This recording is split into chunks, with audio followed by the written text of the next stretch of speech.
There's a special kind of hypocrisy in politics where the people who just escaped a government ban turn around and lobby for a ban on their competitors.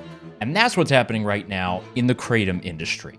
And it's one of the most brazen examples of regulatory capture that we've seen in years.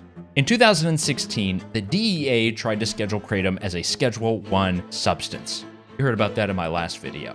The kratom community, consumers, advocates, researchers, they fought back hard. They filed more than 23,000 public comments. They got bipartisan congressional support, and the DEA backed down. That was a genuine victory for consumer rights. The kratom industry survived. Companies that make traditional kratom powders, capsules, and extracts, they were able to keep their businesses and serve their consumers and users. Millions of Americans kept access to a product that they rely on every day. It's a great story, except for what happened next. We call it the boomerang. Now a new product has entered the market, 7-hydroxymitragynine, or 7-OH. It's a concentrated compound that's derived and found in kratom. It's more potent than traditional kratom powder, and it's growing fast, which means it's cutting into the legacy kratom manufacturers' market share. So what have some of these legacy manufacturers done? Well, they started lobbying at the state level, at the federal level, and saying that 7-OH should be banned, calling it dangerous, calling for scheduling, and pushing for regulators to crack down. The same playbook that was used against them in 2016, they're now running against a competitor. That's the boomerang.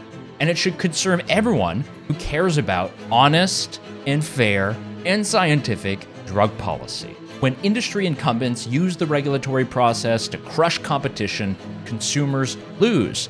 They lose access to products, they lose choice, and they lose the ability to find what actually works for them. This isn't about whether 7-OH needs smart regulation, like potency standards, labeling requirements, or age restrictions. Of course it does. That's a legitimate debate, and we need those. But what's happening here isn't a good faith safety argument. It's a market protection strategy dressed up as public health. And now the FDA is being asked to do their dirty work. The kratom community beat back a federal ban. They did it once by standing on principle. They had consumers who had the right to make their own choices at the center of that narrative, and that science should drive policy, and that rushed prohibition causes more harm than it could prevent. Now, those principles don't just stop applying because the people pushing the ban now used to be on your side. A bad policy argument is a bad policy argument, no matter who's making it.